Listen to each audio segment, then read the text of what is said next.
Ya, sebelumnya Assalamualaikum warahmatullahi wabarakatuh. Selamat malam. Waalaikumsalam warahmatullahi wabarakatuh. Selamat malam, selamat bergabung di kelas Hypnocancer.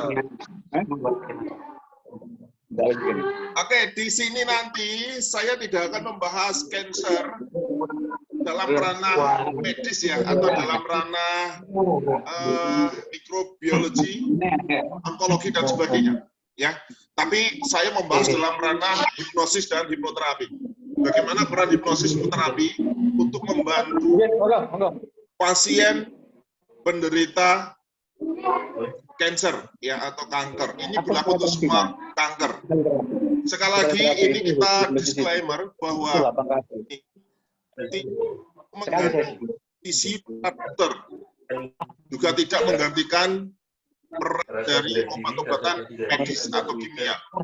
Posisi kita adalah pendampingan, pelengkap, komplementer, sehingga nanti bisa bersama-sama dijalankan oleh pihak rumah sakit untuk mendampingi pasien cancer agar bisa lebih optimal dalam menjalani treatmentnya. Disepakati seperti itu, Bapak Ibu. Cukup anggukan kepala kalau Anda setuju, tidak usah diucapkan. Nah, saya mau lihat anggukan kepala Anda semua.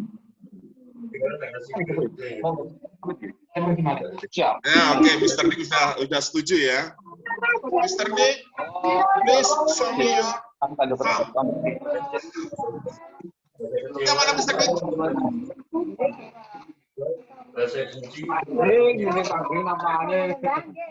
Oke, thank you. Oke, Bapak Ibu mohon di-off-kan dulu. Suaranya, audionya di-off-kan dulu. Pak Roso itu suruh di-off-kan itu, Pak Roso. Pak Roso. Dari Pak Bita nggak bisa nih. Oke, saya matikan paksa ya, ini maaf ya. Ya, tapi suara saya masih bisa didengar.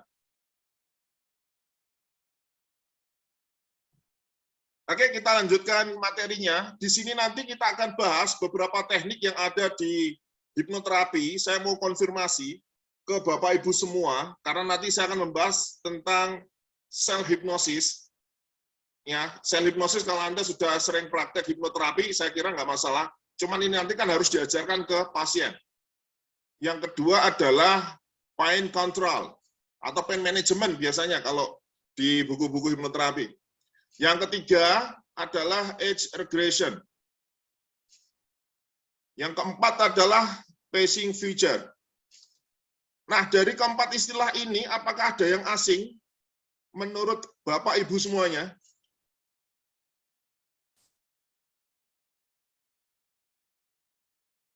Sudah pernah dengar atau sudah pernah mempraktekkan semua?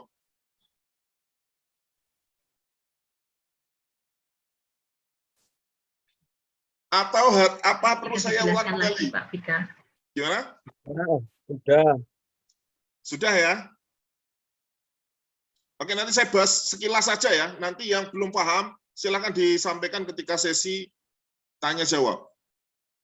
Oke, sebelum melanjut ke materi berikutnya, yang pertama adalah self hypnosis. Karena ini nanti harus Anda ajarkan ke klien. Tekniknya sangat sederhana sekali.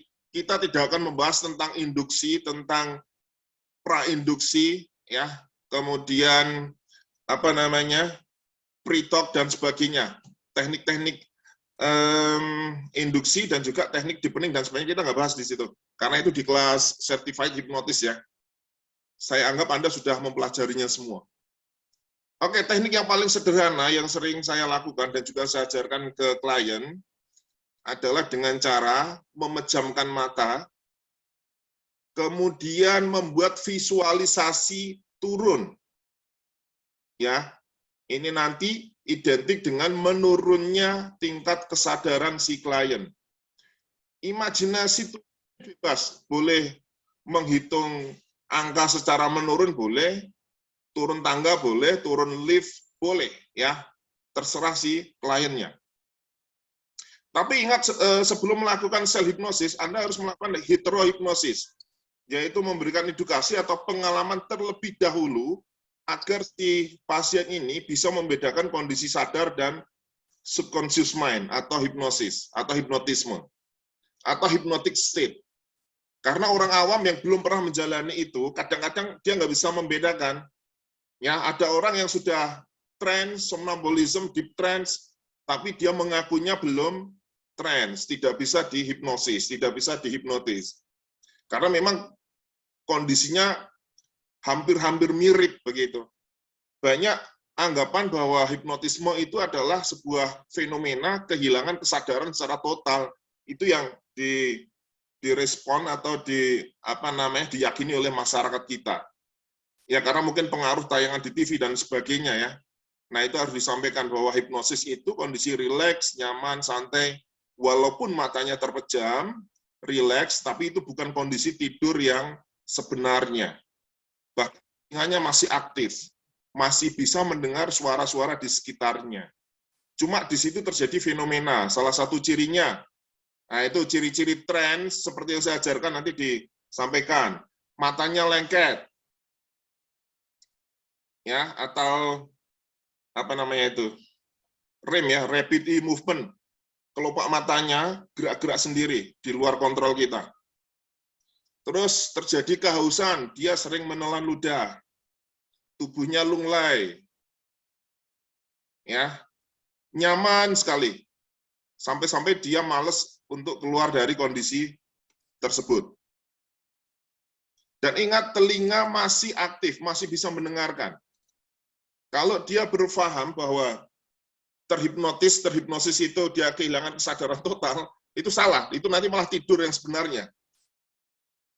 Nah, itu nanti harus dikasih pengetahuan. Ketika nanti dia sudah bisa keluar masuk kondisi trance, ketika trance itu nanti dipersilahkan untuk memasukkan sugesti sendiri sesuai dengan kondisinya, sesuai dengan harapannya.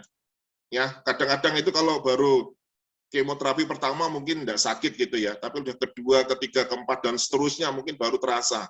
Panas, mual, muntah, makan tidak enak, tidur tidak nyaman, begitu. Ya, rambut mulai rontok, dan sebagainya. Jadi sesi terapi ini tidak bisa dilakukan sekali, dua kali, tapi berkelanjutan. Sampai nanti didapati hasil yang paling maksimal. Bahkan pendampingan itu bisa selamanya ya. Selama dia membutuhkan.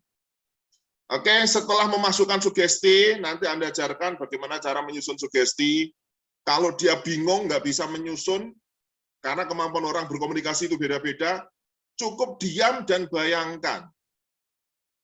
Ya, bahwa dia dalam kondisi yang baik, sembuh, rasa sakitnya secara perlahan-lahan akan berkurang. Cukup membayangkan saja seperti itu. Tanpa harus diucapkan secara verbal. Karena tidak semua orang mampu melakukan itu. Kalau sudah selesai, dia merasa nyaman, ada perubahan yang baik, ingat ini belum kondisi sembuh ya. Tapi sebuah kondisi yang lebih baik dari sebelumnya. Nah, untuk keluar dari kondisi trance, cukup menggunakan visualisasi naik, ya dengan hitungan naik 1 sampai 10, atau naik tangga, atau naik lift, dan seterusnya. Suruh dia memilih sendiri. Itu tentang self hipnosis. Self hipnosis nanti ini ragamnya banyak. Kalau Anda sudah pernah baca di buku-buku hipnosis, mungkin Anda punya teknik yang lain yang lebih bagus, lebih cepat, silakan aja diajarkan. Tapi kalau saya biasanya itu aja yang simple. Begitu. Dan pesan saya, klien jangan dipaksa menghafal skrip sugesti. Pesan saya itu. Karena apa? Rata-rata orang malas, orang baru sakit disuruh menghafalkan skrip sugesti. Nanti mereka akan menolak untuk melakukan sesi berikutnya. Kalau memang dia tidak bisa, cukup diam, suruh berimajinasi saja. Itu juga ada dampak positifnya. Oke, itu self hipnosis ya. Ini kita belum masuk ke materi. Aduh, running out of time. Kemudian berikutnya adalah age regression. Age regression itu memundurkan pikiran ke usia masa lalu ya, usia yang lebih muda, di mana kita harus mendapati kondisi yang paling bagus. Kondisi sebelum dia belum kena cancer, belum kena kanker. Ya, mungkin usia sekarang misalkan 60 tahun dia kena cancer.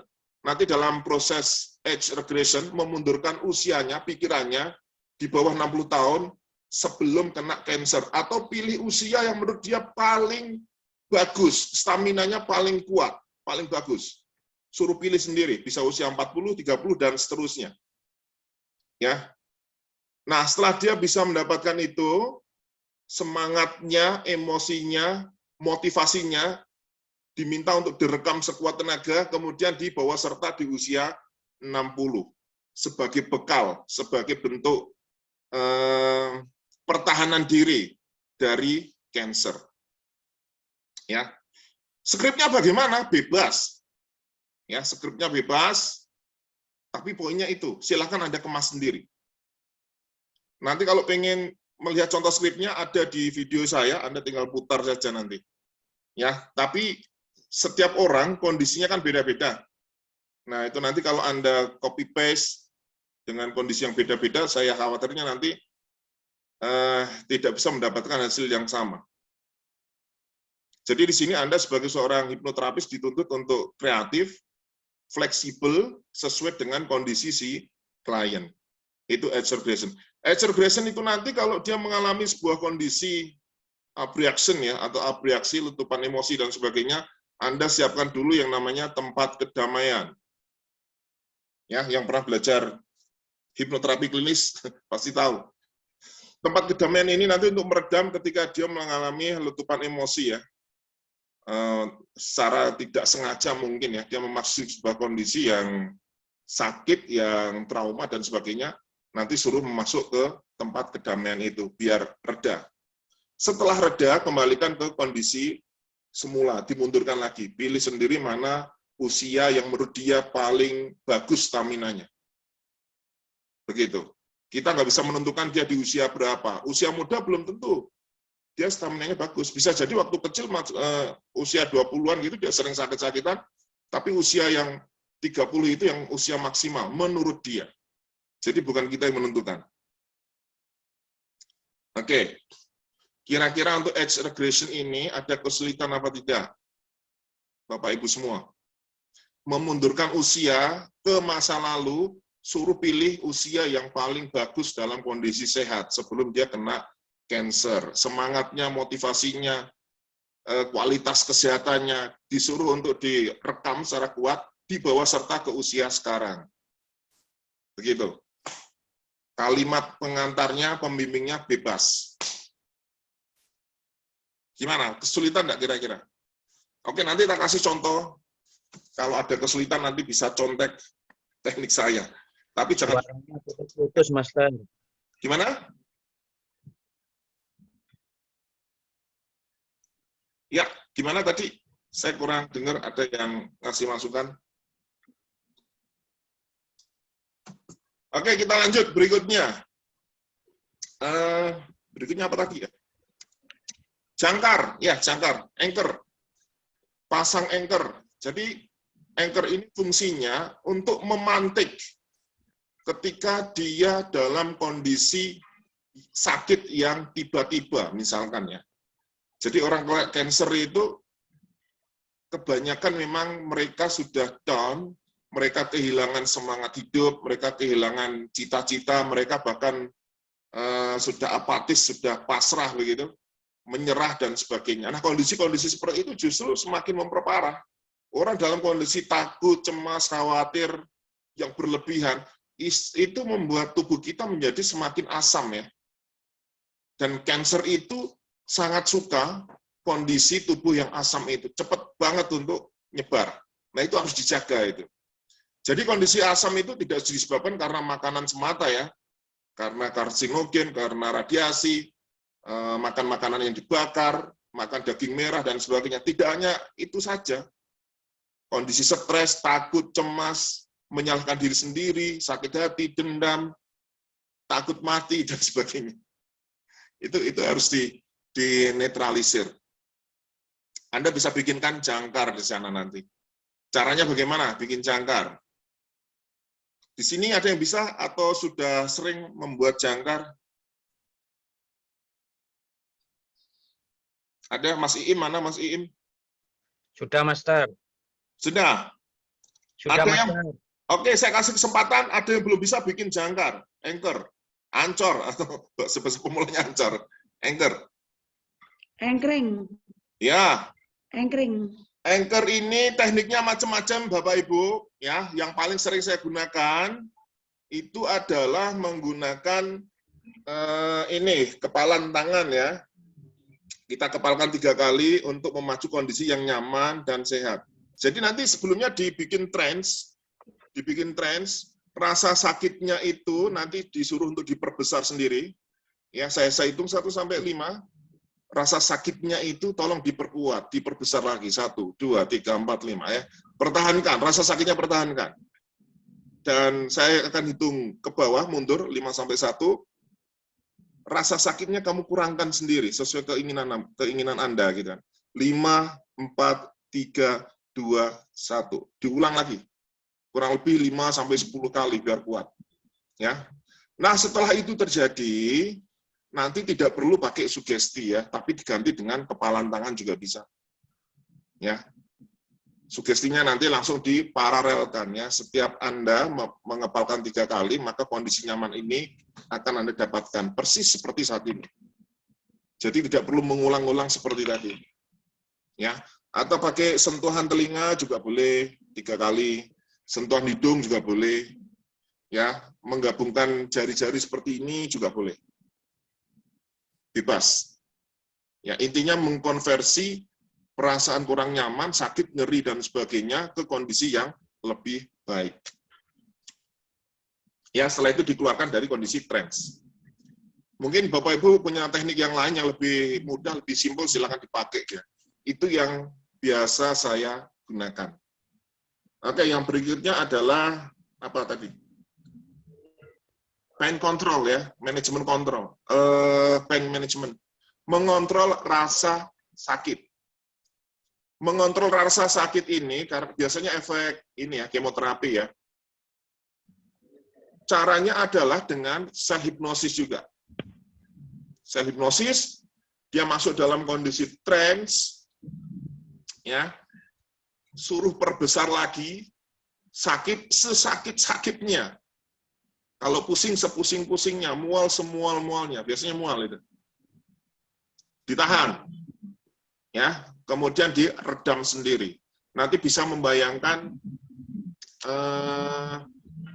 apa ya? Dalam tubuh itu ada sebuah sel yang bisa untuk seolah-olah ini ya dalam imajinasi mereka ya, seolah-olah bisa memakan sel kanker itu, seolah-olah buat imajinasi seperti itu. Ya, walaupun faktanya memang sel kanker itu tidak bisa dibunuh ya. Cuma bisa diperlambat pertumbuhannya, perkembangannya. Kira-kira begitu. Bisa dipahami Bapak Ibu di sini? Kemudian passing feature. Kalau exacerbation tadi memundurkan usia ke masa lalu, ke belakang ya. Passing feature ini memajukan usianya ke depan. Kalau sekarang usianya 60 tahun, passing feature ini memajukan usianya ke masa depan, bisa 5 atau 10 tahun berikutnya. Ya. Nah, ketika dia sudah bersungguh-sungguh, dia tetap punya semangat, motivasi untuk mau sembuh, semangat itu dipertahankan, suruh lihat dia, apa yang terjadi 10 tahun yang akan datang. Bisa jadi dia sembuh, walaupun tidak bisa diklaim sembuh 100% ya, tapi setidaknya ada perubahan yang signifikan dari kondisi dia daripada di usia 60 itu. Nah ini nanti beda, sama-sama usianya 60, sama-sama stadium 4, tapi semangatnya beda. Sudah ada yang putus asa, pengen meninggal, ada yang masih ingin tetap bertahan hidup, karena ada beberapa cita-cita yang belum diselesaikan. Ya, itu nanti benar-benar kualitas hidupnya beda. Dan umurnya juga begitu bisa menerima secara ilmiah. Gitu. Oke, terima kasih atas. Mungkin nanti saya akan cari lagi jurnal-jurnal yang lain. Oke, nah ini saya merujuk pada catatan Sharon Deal ini, bahwa kanker itu disebabkan karena 3 faktor, Pak. Ya, di situ ditulis namanya pure lifestyle, ya, itu terkait dengan stres, smoking, no exercise, pure dietary choice dan sebagainya. Kemudian environmental issues, bisa karena racun, radiasi dan seterusnya. Terus yang terakhir adalah psychological factor, ya, faktor-faktor psikologis. Itu Pak, tiga isu ini yang digunakan dasar sama beliau untuk mengobati ibunya. Jadi diubah dari pola makannya, cara berpikirnya, disuruh olahraga, dan seterusnya. Kira-kira begitu. Nah, tadi sudah saya sampaikan bahwa kondisi setiap orang beda-beda. Mungkin teknik ini juga mungkin tidak akan tepat guna ketika diterapkan ke kondisi pasien yang lainnya. Begitu. Tapi setidaknya bisa dijadikan referensi untuk membantu mengurangi akibat dari kemoterapi, kecemasan, ketakutan, kekhawatiran, dan seterusnya. Yang terkait dengan kondisi tubuh yang asam tadi, saya juga baca jurnal juga. Apa perlu nanti saya tunjukkan ininya, videonya? Pak Suroso. Mungkin apa-apa. Berlanjut saja, Pak. Oke, lanjut. Soalnya tadi pagi sengaja saya mempersiapkan diri untuk membaca beberapa jurnal terkait masalah hipnocancer ini. Jadi makanya saya juga saya sudah antisipasi kira-kira nanti diskusi kita nanti malam itu mengarah kemana gitu. Jadi beberapa jurnal sudah saya persiapkan, saya baca tadi, semacam baca tadi siang untuk mempersiapkan diskusi malam ini terkait masalah hipnocancer. Nah, di sana ditemukan hipnocancer ini kita mengarahnya pada untuk meringankan ya, membantu meringankan penderitaan daripada pasien itu. Jadi bukan menyembuhkan kansernya. Di sana begitu. Jadi membantu mengurangi kecemasan. Kecemasan akibat daripada rasa nyeri yang diakibatkan karena kemo, karena terapi radiasi dan sebagainya itu. Di sana diterangkan seperti itu. Oke, gitu, terima kasih. Oke, di awal tadi sudah kita sampaikan bahwa hipnocancer ini tidak mengganti posisi dokter dan obat medis. Itu tetap jalan. Kita melengkapi, mendampingi. Nah, yang saya sampaikan di sini adalah berdasarkan pengalaman si Sharon Deal ini. Kebetulan dia background-nya seorang hipnoterapis dan ibunya kena kanker pankreas waktu itu. Ya, dan dia bersikukuh ingin menyembuhkan ibunya waktu itu ya tanpa obat-obatan. Kemudian diklaim sembuh. Nah, sembuh ini juga relatif loh ya. Kita sebenarnya kalau di Indonesia komplementer kan nggak boleh ngeklaim sembuh. Yang boleh ngeklaim sembuh kan medis kan. Nah, berhubung ini di Amerika itu kan mereka sah-sah saja seperti itu. Cuman sembuh ini seperti apa kita nggak bisa definisikan secara jelas begitu. Mungkin saja kankernya bisa terhambat pertumbuhannya dalam jangka waktu yang panjang. Sehingga si ibunya ini tidak ada keluhan lagi, tidak ada gejala lagi, tidak ada simptom lagi. Makanya diklaim sembuh waktu itu. Gitu. Misalkan 10 tahun ini sudah nggak tumbuh lagi, ya diklaim sembuh ya nggak apa-apa. Nanti kalau tumbuh lagi ya diobati lagi.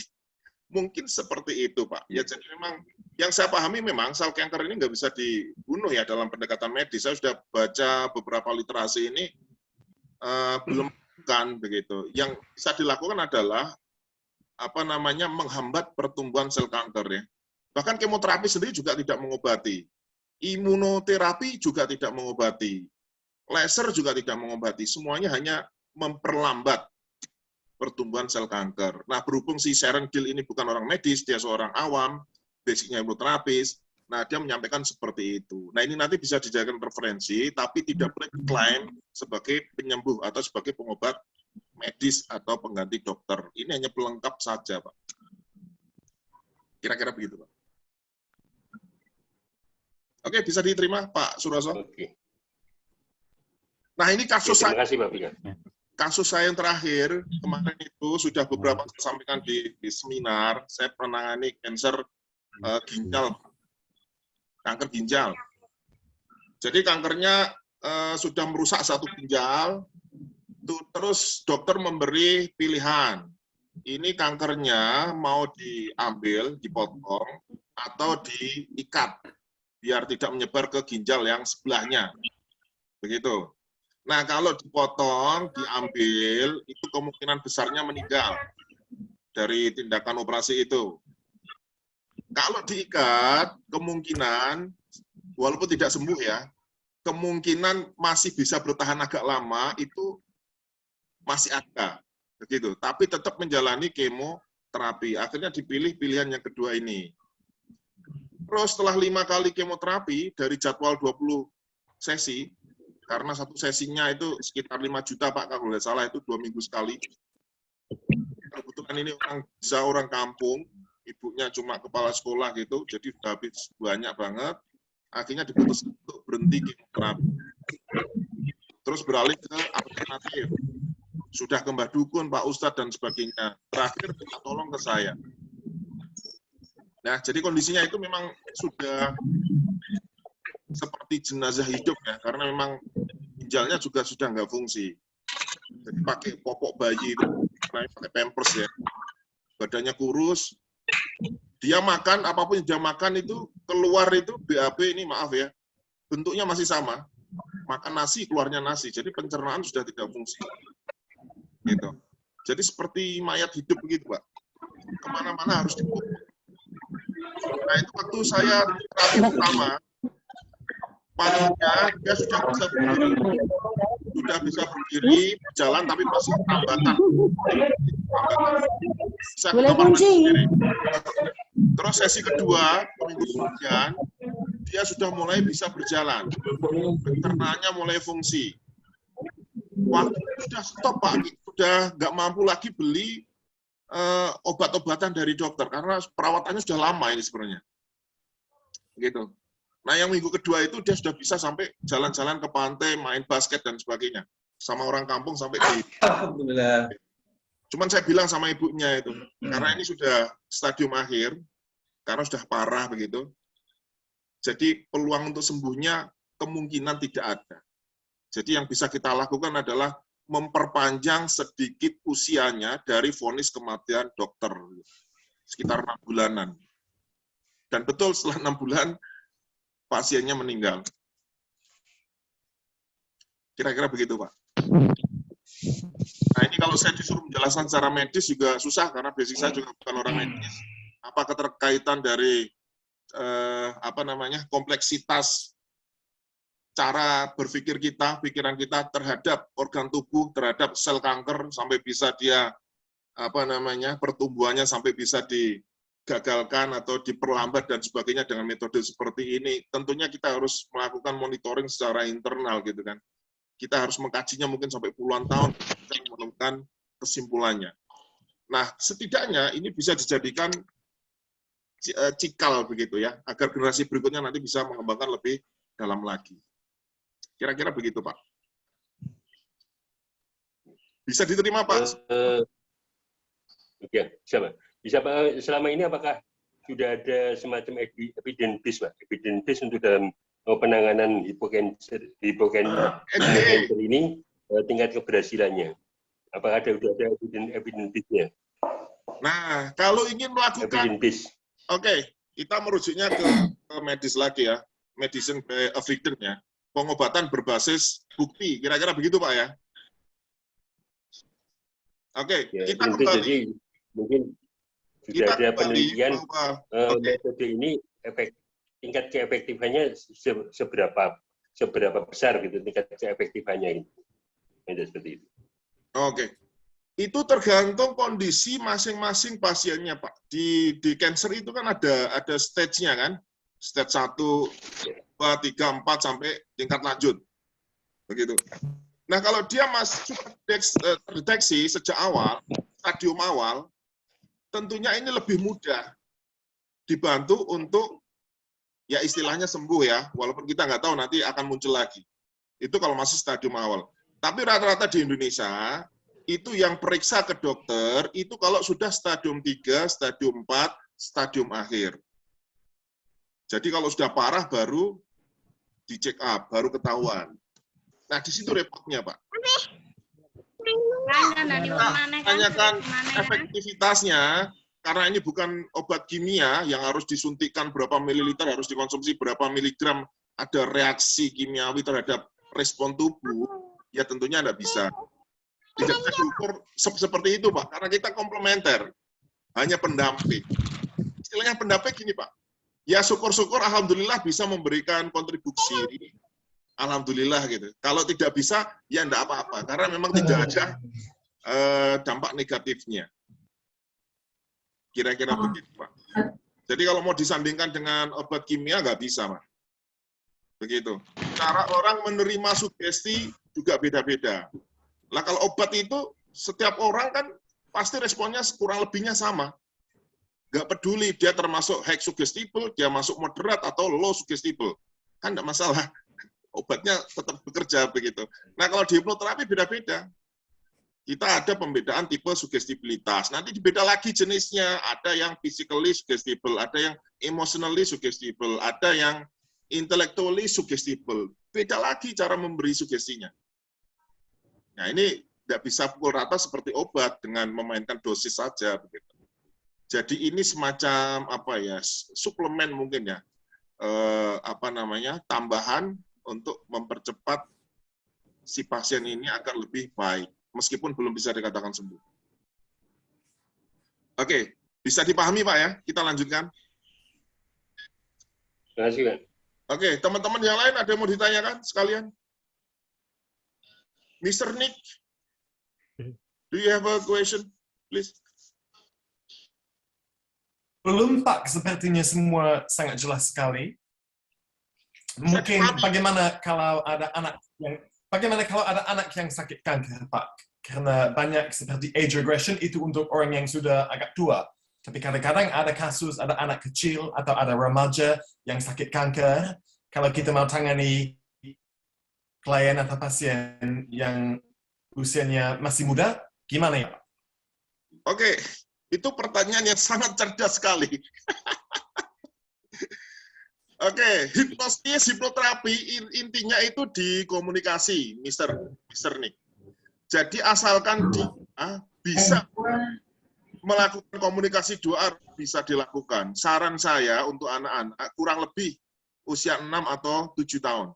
Kalau di bawah itu kemungkinan kesulitan karena anak-anak itu masih minim vocabulary-nya. Perbendaharaan katanya masih minim banget. Tidak mungkin kita berikan instruksi yang kompleks seperti itu. Begitu. Mungkin yang kita bantu mungkin ya dengan bantuan energi ala radical mesmerism nanti ya. Jadi itu nggak perlu sugesti, ketika dia tidur langsung dipendarkan aja ke seluruh tubuhnya. Waktu dia tidur lelap. Kira-kira seperti itu, Mr. Nick. Nah, saya punya keyakinan bahwa kondisi transcendence adalah kondisi yang paling ideal, paling unik untuk melakukan healing, untuk melakukan penyembuhan, baik fisik maupun psikis. Itu yang disampaikan oleh guru saya, George Kapas. Gitu. Untuk menjelaskan secara medis, memang kita belum bisa. Ya, saya pernah menangani apa itu namanya gagal ginjal, dua-duanya sudah rusak begitu. Rumah sakit Karyadi sudah memulangkan, sudah angkat tangan, disuruh terima takdir begitu, disuruh menunggu hari saja begitu. Sudah dipastikan meninggal karena tidak mendapatkan donor ginjal begitu. Itu saya tangani 2 kali, sampai sekarang orangnya masih sembuh, Pak. Masih bertahan hidup. Saya tidak berani mengatakan sembuh ya. Sampai sekarang, sampai dia pensiun, tahun dari vonis dokter, sampai sekarang orangnya masih hidup. Nanti kalau mau ketemu, saya pertemukan ke sini. Orang Pati itu. Nah, kalau Bapak menuntut saya untuk menjelaskan dengan pendekatan medis, ya saya tidak bisa. Karena itu butuh riset yang sangat panjang. Gitu. Kira-kira begitu. Oke, Mr. Nick. Ada pertanyaan lagi enggak? Oh ya, Mr. Nick ini masih... Dari saya nggak ada. Mungkin ada orang yang lain yang mau tanya tentang sesuatu. Okay. Mr. Nick ini masih single. That's right, Mr. Nick. Masih single ya? Masih kumpul ya? Masih seorang dosen. Usianya berapa? 40 ya? Belum, 36. Oh, 36. Masih muda ya? Silakan ibu-ibu kalau punya putri, barangkali mau menjadikan Mr. Nick sebagai menantunya ya. 26. Lebih suka tinggal di Indonesia daripada di Inggris, bener ya? Ya terserah, saya punya pikiran terbuka. Hmm. Siapapun boleh. Yang penting orangnya cocok. Oke. 26. Berarti memang mau cari istri orang Indonesia? Jangan begitu, Pak. Belum ada rencana apa saja. Tetap work from home aja, Pak. Oke. Oke, Mr. Nick, kita lanjutkan ya. Nanti kalau ketemu lagi, saya traktir lagi di warteg ya di Jakarta. Nah, Mr. Nick ini sukanya sambal ya, sama sambal jengkol. Di sana makanan mewah. Ya. Oke, kita lanjutkan kalau tidak ada pertanyaan. Sebenarnya saya mau menunjukkan sebuah video, tapi ini videonya panjang banget. Nanti saya kirimkan linknya saja ke Bapak Ibu, nanti bisa dibuka sendiri ya. Oh, yang berikutnya yang terakhir adalah forgiveness. Memaafkan ya, forgiveness. Ini sekali ya. Jadi ketika seseorang dalam kondisi cancer seperti itu, terkadang dia sering menyalahkan diri sendiri, menyalahkan lingkungan, menyalahkan keluarga, bahkan menyalahkan Tuhan mungkin ya. Dari sekian juta, sekian miliar orang gitu, kenapa kok saya dikasih cancer begitu. Nah itu silakan nanti emosi negatifnya dirilis dengan cara penerimaan, mengikhlaskan, dan memaafkan. Ya, silakan. Skripnya nanti bisa dibikin sendiri atau mungkin bisa dicontoh dari video-video saya. Intinya adalah memaafkan dan menerima kondisi ini dan tetap sekuat tenaga untuk berjuang mempertahankan kehidupannya. Apapun itu kondisinya, meskipun mungkin sudah stadium 4, stadium akhir, sudah divonis meninggal 1 bulan lagi. Itu harus ditanamkan. Dan juga keluarga itu juga harus bertanggung jawab. Tidak serta-merta mungkin agak sedikit dikucilkan dan sebagainya.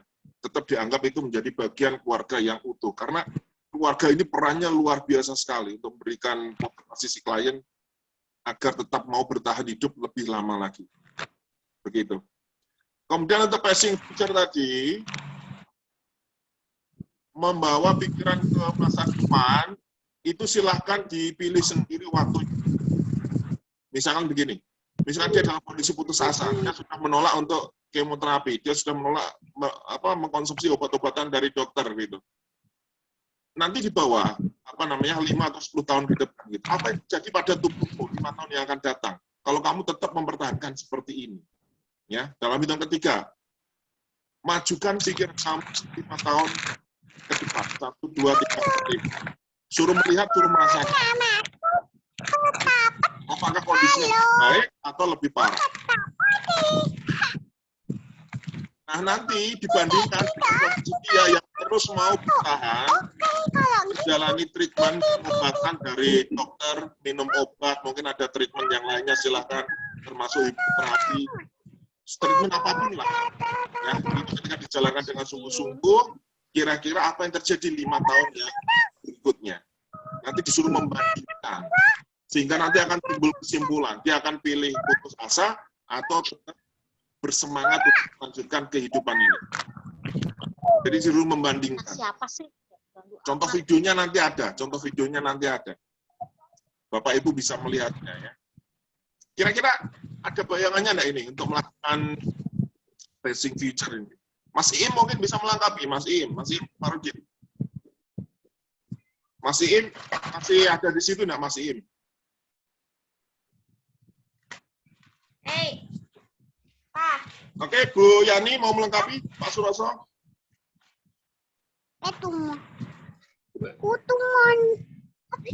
Nyampe habis supervisi. Gimana, Bu? Baru sampai rumah, habis Oke. supervisi sore, baru pulang rumah. Oke.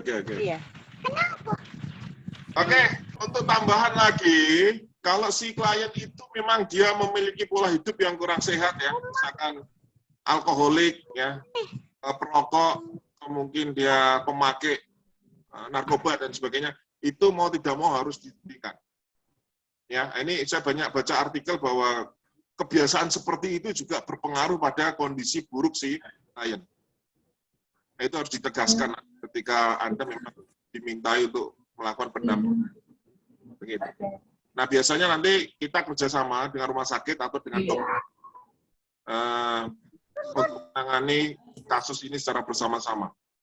Apalagi kalau sudah melakukan operasi begitu ya, nanti terjadi trauma, tidak berani minum obat, tidak berani mandi, tidak berani ketemu orang, tidak berani ketemu matahari, tidak berani ketemu tetangga dan sebagainya. Takut kalau nanti kankernya numbuh lagi, padahal itu nggak ada kaitannya. Nah, kayak gitu itu banyak di rumah sakit. Nah, di situ nanti peran Anda ikut membantu juga. Karena dokter pun pusing itu, dikasih obat pun susah. Kira-kira begitu. Langsung tanya Pak Vika. Oke, boleh. Kita buka sesi tanya jawab aja. Oke. Jadi ketika melihat step-step tadi, kapan saatnya tepat kita untuk memberikan sugesti, dan tolong diberikan secara singkat ya sebelum nanti kita lihat video aturan sugesti untuk cancer ini, Pak Vika. Tadi ada beberapa teknik. Bapak mau coba yang mana? Pak Ustadz? Ya, oke. Mau coba yang mana? Apakah saat dimajukan ke Passion Future ya? 5 tahun setelah, pada saat itu diberikan sugesti, atau yang paling enak tuh yang di sebelah mana gitu? Yang pengalamannya Pak Vika gitu. Oh, itu kita bimbing aja, Pak. Sebenarnya Passion Future itu kita tidak ngasih sugesti apa-apa. Kita membimbing agar pikirannya dimajukan ke depan dibandingkan ketika saat ini dia mau diobati dan ketika saat ini dia menolak pengobatan. Nanti disuruh melihat di masa yang akan datang apa yang terjadi pada tubuhnya. Kankernya lebih memburuk atau kesehatannya lebih membaik, walaupun belum bisa dikatakan sembuh. Oke, jadi gini, secara teknis ya, sebentar ini ada yang masuk lagi.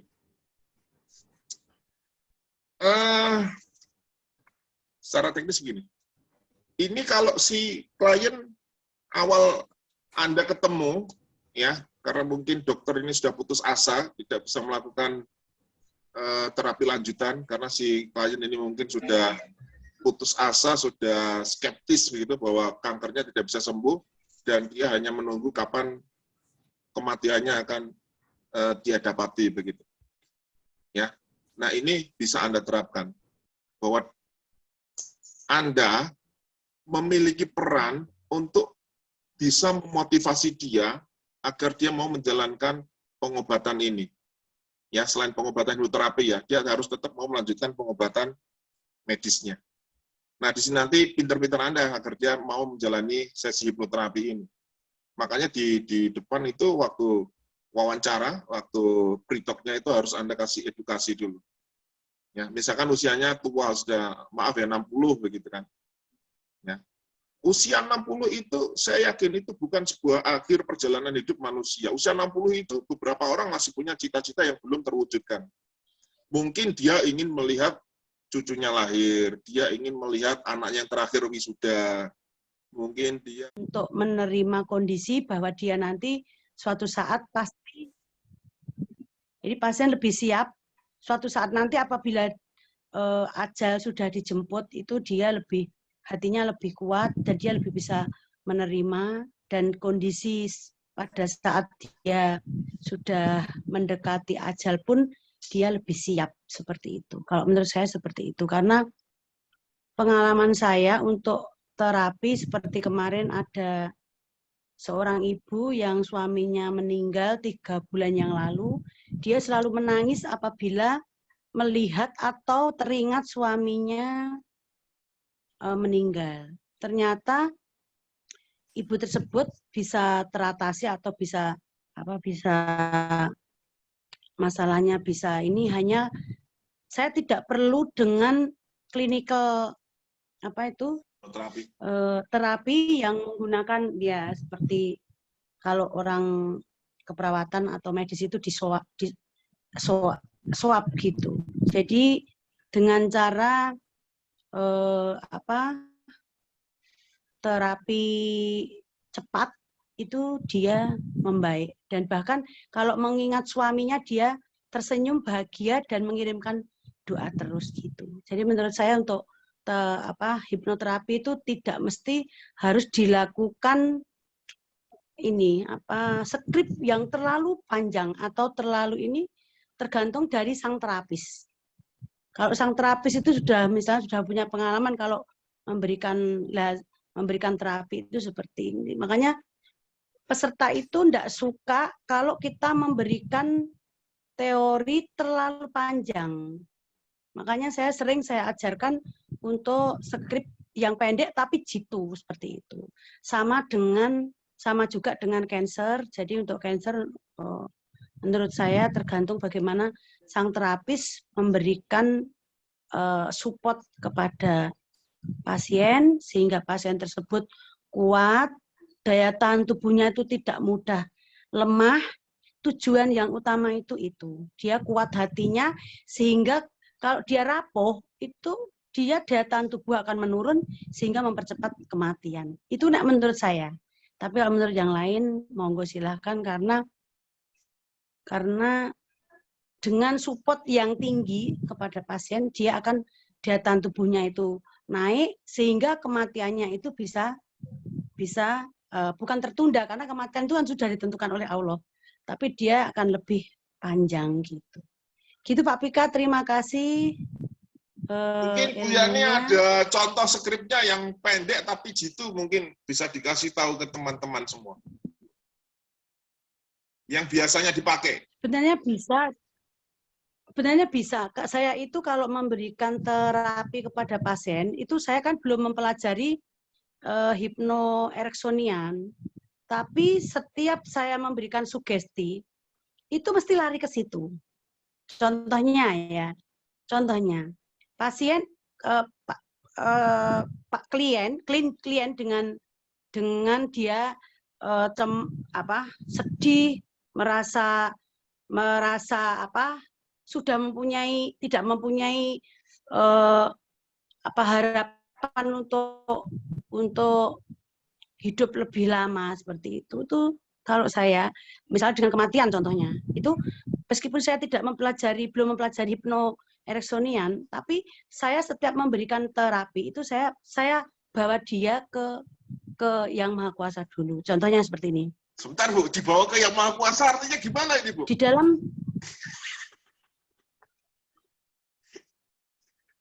contohnya ya, misalnya gini. Kita hidup di dunia ini, misalnya untuk terapi untuk seseorang yang dia meninggal, tapi dia tidak bisa menerima dan bahkan setiap mengingat suaminya dia sedih, menangis, murung dan dia tidak mempunyai kekuatan untuk hidup. Jadi pengennya ikut suaminya meninggal, misalnya seperti itu. Jadi pertama itu saya selalu tekankan bahwa kita hidup di dunia ini. Ya, lahir kita tidak membawa apa-apa. Terus nanti kita pada saat diambil oleh Yang Maha Kuasa, jadi kita belokkan ke situ. Pada saat kita diambil oleh Yang Maha Kuasa, nanti kita juga tidak membawa apa-apa. Dan ini suami Anda... Ini dalam kondisi trans, Bu? Iya, ini dalam kondisi trans. Dalam kondisi dia tren di puncak, di teta, dia harus di teta.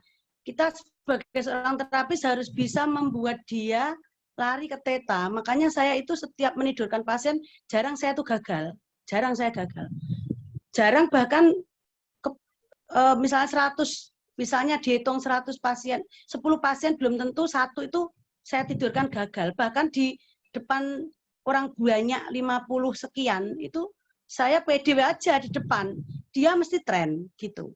Itu terus saya sindir-sindir ke situ bahwa kita sebagai manusia itu lahir tidak membawa apa-apa. Terus kita nanti suatu saat kita harus antri, harus menunggu antrian kita bahwa suatu saat kita nanti juga akan sampai ke situ bahwa Allah mengambil suami Anda karena Allah menyayangi suami Anda. Demikian juga nanti kita pada suatu saat nanti kita juga akan, intinya giliran kita nanti juga akan sampai ke situ untuk menghadap Yang Maha Kuasa. Jadi pasien itu kita ajak dulu dia untuk kembali dulu kepada Sang Pencipta gitu. Setelah itu dia hatinya akan luluh, sama seperti Pak Solehun tadi. Jadi kita ke Ericksonian, jadi gitu. Meskipun kita tidak belajar, tapi kalau kita nanti pinter untuk komunikasi, lama-lama kan pinter untuk komunikasi. Kalau seorang terapis itu awalnya nggak bisa komunikasi karena hipnosis itu adalah seni komunikasi, nanti otomatis akan keluar sendiri dari hati ini, gitu. Akhirnya pasien itu kita bla bla bla bla bla gitu. Akhirnya pasien itu dia akan luluh. Setelah luluh dia akan menyadari dan dia akan kembali kepada Yang Maha Kuasa sehingga dia akan sadar bahwa kita itu sebagai makhluk yang diciptakan oleh Yang Maha Kuasa nanti akan kembali kepada Yang Maha Kuasa, seperti itu. Akhirnya dia justru teringat suaminya itu selalu mendoakan dan dia tersenyum. Yang awalnya dia murung, masuk kamar, tidak mau keluar, bahkan setiap mengingat suaminya dia menangis. Dan akhirnya hasilnya nanti setiap mendengar atau mengingat suami Anda tersenyum dan mengirimkan doa untuk almarhum suami Anda, seperti itu. Jadi memberikan terapi itu tidak harus skripnya, tidak harus panjang, harus seperti ini. Peserta dan terapis itu diajari seperti itu malah bingung, dia malah nggak mudeng. Tapi jadi saya selalu mengajarkan, jangan meniru siapapun. Justru ciptakan skrip dari kamu sendiri, karena yang membuat skrip di sana, yang ditulis itu, dia juga manusia. Sama seperti kita. Jadi kita kalau bisa malah lebih dari dia, gitu. Gitu Pak Vika, masukan dari saya. Oke, sebentar Bu, saya mau tanya Bu, Yani, sebentar. Kita tanya Bu ya. Oke, karena tadi sudah menyentuh ke ranah teologis tadi ya, berkaitan dengan agama ya. Bagaimana itu tadi orangnya berarti teis ya, dia meyakini adanya agama dan Tuhan begitu. Bagaimana kalau kliennya ini agnostik atau ateis begitu Bu? Oke, saya confirm dulu, Mr. Nick Long. Mr. Long ini masih agnostik atau masih teis? Agnostik, Pak. Agnostik, oke. Jadi agnostik itu gini, saya jelaskan. Agnostik itu orang yang percaya bahwa Tuhan ada, tapi dia nggak percaya sama agama. Karena agama itu buatan manusia, dianggap buatan manusia. Jadi Tuhan sifatnya universal, dia nggak ada hubungannya sama agama begitu. Nah itu agnostik. Nah Mr. Nick ini orangnya agnostik. Dulunya beliau seorang Kristen taat ya, Mr. Nick ya. Kemudian sekarang berubah menjadi agnostik. Jadi dia sudah tidak pernah ke gereja lagi. Begitu. Nggak percaya bahwa agama itu buatan Tuhan. Nah, betul begitu ya? Mr. Nick. Tapi saya merasa kalau agnostik sebenarnya itu sangat sesuai dengan skrip yang disebutkan oleh Bu Sri Mulyani. Cuman jangan lari langsung ke ayat-ayat salah satu firman. Jadi kalau kita ngomong tentang misalnya Yang Maha Kuasa, itu sesuai dengan semua agama. Jadi bisa dengan siapapun, bisa dengan agnostik, bisa dengan Kristen, bisa dengan Muslim. Ya, betul. Menurut saya, kalau kita langsung misalnya lari ke ayat-ayat Al-Quran, berbahaya juga. Belum tentu aliran Islam klien kita sama dengan aliran Islam kita sendiri. Jadi lebih bagus kalau skripnya sederhana, kecuali kalau kita sudah sangat paham bagaimana nilai-nilai agama si klien. Itu pandangan saya. Betul kan? Betul, Mister. Betul. Jadi, betul yang dikatakan Mister, bahwa Yang Maha Kuasa itu kita tidak langsung menunjuk agama seseorang, tidak. Jadi manusia itu kembali ke Yang Maha Kuasa, ya hanya satu, terserah itu agamanya apa. Tidak punya agama pun tidak masalah. Tujuan kita adalah satu, ke Yang Maha Kuasa. Itu yang paling utama Oke. kalau kita memberikan terapi. Itu masih nyambung kalau agnostik ya. Lah kalau ateis bagaimana? Nyambung. Kalau ateis nggak Nyambung percaya karena- Tuhan, nggak percaya agama, gimana Mr. Nick? Ada saran nggak? Di Inggris kan banyak yang ateis. Oh iya. Kalau Mr. Nick kan masih percaya Tuhan, tapi nggak percaya agama. Nah, kalau yang betul. ateis ini nggak percaya semuanya. Betul, tapi kalau begitu saya merasa skripnya masih nyambung, cuma harus hati-hati sedikit. Misalnya, mungkin kita tanya dulu, mungkin kita lebih bagus kita pakai kata misalnya takdir, atau ada rencana, atau ada alam semesta. Betul. Ya. Ini memang kehidupan alam semesta, ada yang harus mengantri. Memang ada cinta yang mengalir kemana-mana. Kita mengantri, nanti memang suami Anda sudah diambil oleh alam semesta. Iya. Tapi dia boleh diingatkan dengan senang. Jadi memang harus mungkin berganti-ganti sedikit. Biar sesuai dengan kepercayaan seseorang. Tapi saya merasa pada dasar sama aja. Berarti istilah-istilahnya diganti, Mr. Nick. Betul yang Tuhan dikatakan. diganti dengan alam semesta, begitu.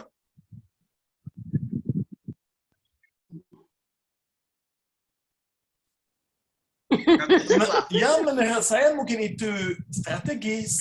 Karena soalnya begini, kalau suami seseorang sudah meninggal dunia, pasti orangnya patah hati, kayak dia mencari alasan, kok bisa begini, kok suami saya yang meninggal. Iya. Kalau dia bisa melihat mungkin ada satu alasan karena itu direncanakan oleh Yang Maha Kuasa atau oleh alam semesta, biar dia bisa tenang sedikit. Betul. Betul. Oke. Jadi Dan kalau memang menurut ateis, saya ya silakan Pak, silakan. jadi kalau ateis nggak boleh menyebut nama Tuhan ya, nggak boleh nama apa lebih spesifik ke nama agama nggak boleh ya. Usah. Diganti dengan alam semesta begitu aja ya. Usah. Dia Mr. Nick. ya dia percayanya apa? Dia percayanya apa? Menurut dia itu dia percayanya bagaimana? Yang penting kita dalam memberikan dalam kita berkomunikasi itu kita bisa memposisikan sebagai seorang terapis gitu.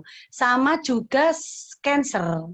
Cancer itu pasien yang kita berikan support mental yang sangat kuat, sangat tinggi, itu dia kondisi tidak dihipnosis pun dia akan menjadi seorang pasien yang kuat. Sehingga imun dia akan naik dan membuat kualitas hidupnya bertambah. Akhirnya daya tahan tubuhnya tidak turun, dia masih bertahan.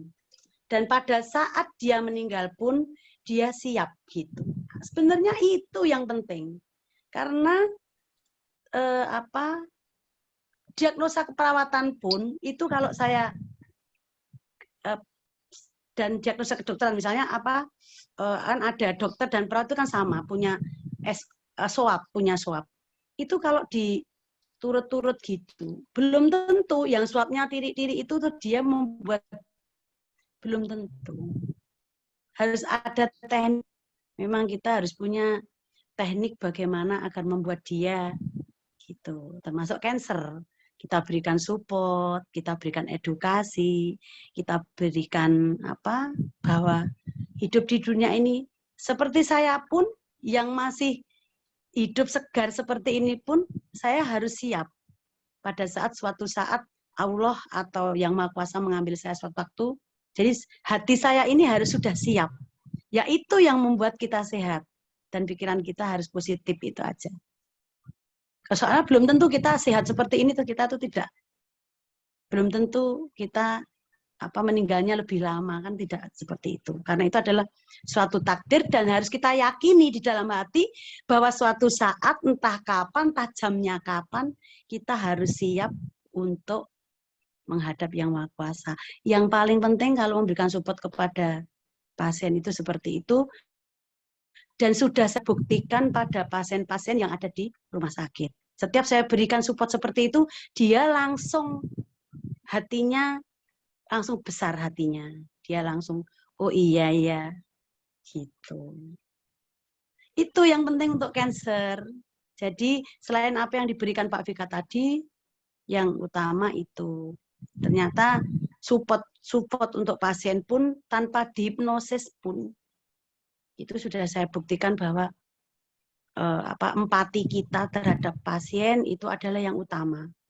Dan komunikasi kita terhadap pasien pun harus ada intonasinya, cara ngomongnya gitu. Contohnya dalam memberikan menghipnosis ya. Misalnya ya, kita menghipnosis, kita buat dia dalam agar dia dari alfa ke theta misalnya. Itu cara ngomongnya kita, intonasinya itu berbeda dengan intonasi yang sembarangan. Misalnya dia harus pakai intonasi, misalnya semakin dalam, semakin rileks, semakin santai, semakin rileks, tidur Anda semakin nyaman, semakin rileks. Gitu. Tapi anehnya, Anda masih bisa mendengar suara apapun. Dan Anda tapi fokus ke suara saya saja. Contohnya seperti itu. Jadi ada intonasinya. Intonasi untuk membawa dia ke theta itu bagaimana. Kelemahannya di situ. Biasanya kalau sang terapis itu di situ. Jadi intonasi cara berbicara, cara berkata, itu pun harus ada nada-nadanya. Nadanya itu lembut, tapi lembutnya itu ada tekanan. Gitu. Nada-nada sendu. Iya, ada sendu.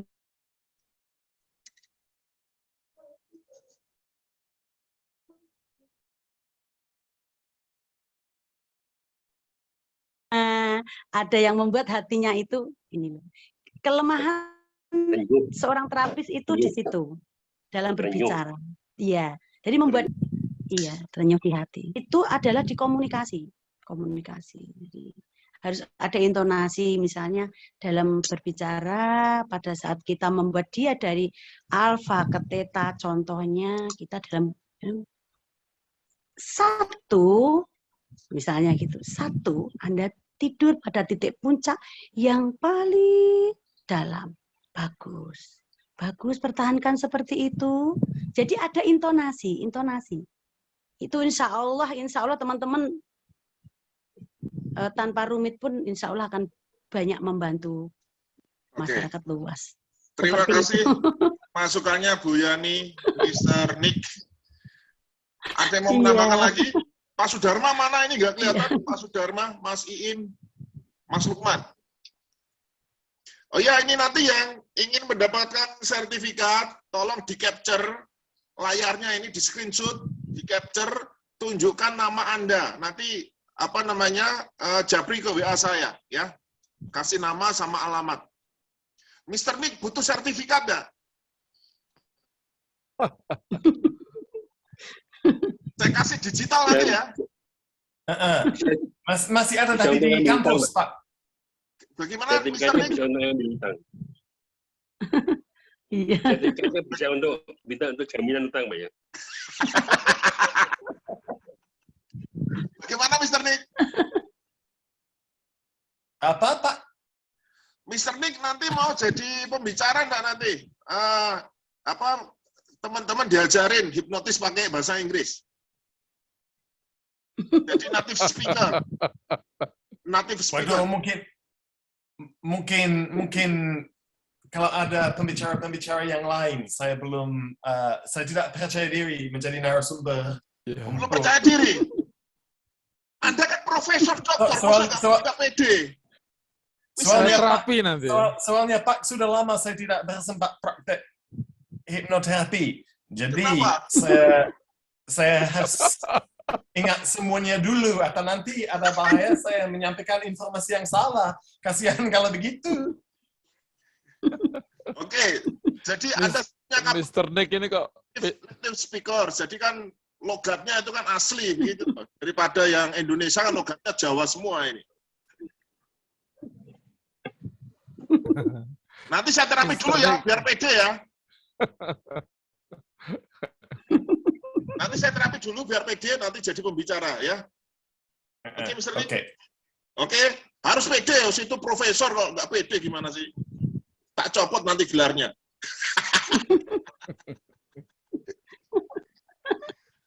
Oke, Pak Ustadz, ada tambahan lagi, Pak Ustadz? Atau teman-teman yang lain? Mas Lukman ini guyon kok ini. Oh, Bu Teresia mau Selamat malam. Selamat malam Pak Ustadz. Pak Ustadz. Oke. Nah, Pak Ustadz ini sudah masuk ke Selamat malam. pesantren ya. Bagaimana Pak? Masih sesat kafir apa enggak ini? Versi MUI. Sebentar. Saya tak screenshot sebentar. Saya suka ini, saya geser Zoom saya supaya dekatan sama Mr. Nick ini. Saya suka sekali. Jadi dengan berkumpul di sini ada Pak Vika, Mr. Nick ini meningkatkan imun ya Pak Haji. Mr. Nick, ini saya takjub ini. Anda sangat, menurut saya, lancar berbahasa Indonesia itu. Belajarnya gimana itu? Kalau saya mau belajar bahasa Inggris gimana biar lancar itu? Itu bahasa Indonesia saya ngajarin, Pak. Ya salah. Ya kebetulan Pak, karena saya sempat lama di Indonesia, jadi saya langsung turun ke lapangan. Jadi kalau begitu memang kita belajar dengan lumayan cepat. Karena itu memang lingkungan yang pakai bahasa Indonesia sehari-hari. Kalau anak sekolah yang cuma belajar dari buku atau di sekolah, sulit, kasihan. Makanya nanti kalau baru boleh naik pesawat lagi, mainlah ke London, Pak. Ya salah. Oke. Tingkatnya berapa? Baik, besar? saya komentar Pak Vika ya. Gimana? Saya komentar. Oh ya, silakan. Jadi kalau tinjuan saya dari awal dari akhir sebenarnya hypnocancer ini dari penjelasan Pak Vika ini membuat saya menjadi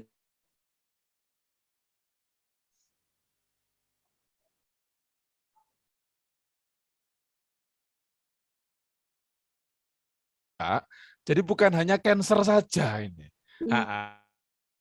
Ada ditarik ke belakang, ditarik ke depan. Jadi lebih intinya kepada agama yang disampaikan dalam yang saya pelajari itu, segala sesuatu ini ada mudah menjadi realita ketika kita menguji ulang-ulang, maka akan merealita dengan sendirinya. Nah, ketika orang dalam kondisi sakit, kondisi kanker, terapi yang paling keren adalah ketika dia bangun tidur mengatakan, terima kasih Tuhan, atau terima kasih hari ini saya berasa sehat sekali, saya bugar sekali. Meskipun realita nyatanya kondisi kita sakit. Itu nggak penting realita, yang penting adalah ucapan kita. Betul. Apa yang you speak, yang Anda ucapkan itu ketika diucapkan terus, maka tubuh kita itu pasti ngikutin yang kita ucapkan, Mbak Vika. Itu sudah insya Allah lintas ilmu itu, lintas agama kali ya.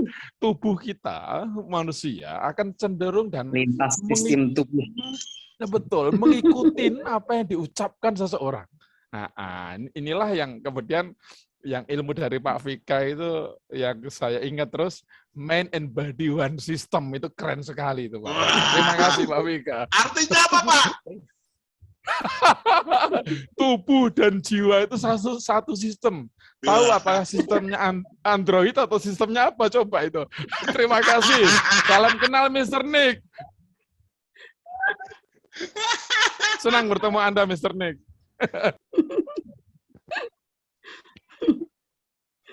Ada yang mau menambahkan lagi? Screenshotnya saya tunggu ya. Kirimkan Japri ke saya sebagai tanda kepesertaan.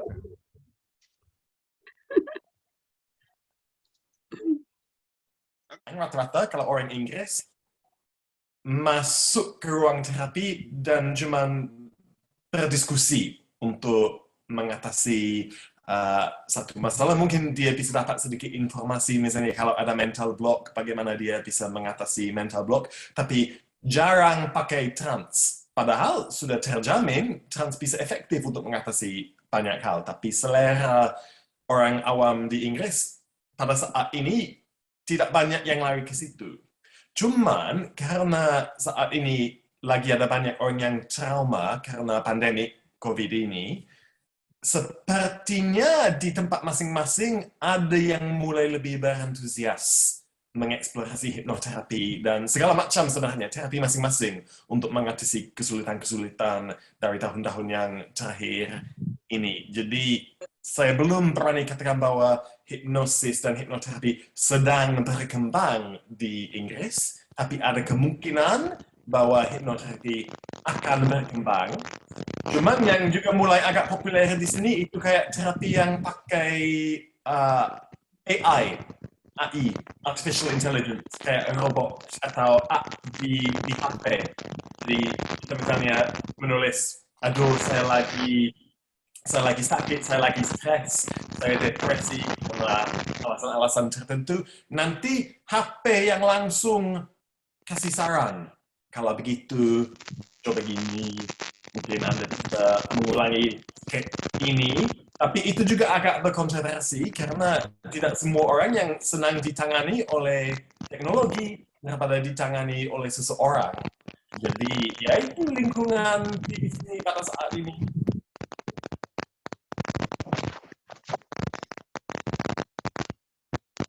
Suara apa ya? Mr. Lukman itu HP-nya itu. Mas Jelas Lukman, yang disampaikan tadi, ayo Pak. komentar Mas Lukman. Mas Lukman mana ini? Lukman Fatoni. Mojokerto. Ayo ngomong. Halo. Ya. Ya karena di sini Krotok-krotok ya, kenapa HP-nya itu? Dimiringkan coba, Halo? dimiringkan gini biar besar gitu. HP-nya nah, keren. HP-mu ganti merek, Mas. Halo. Ya, halo. Terus keren. Film biru gitu. Saya coba mengomentari dari keterangannya Master Nick Long ya.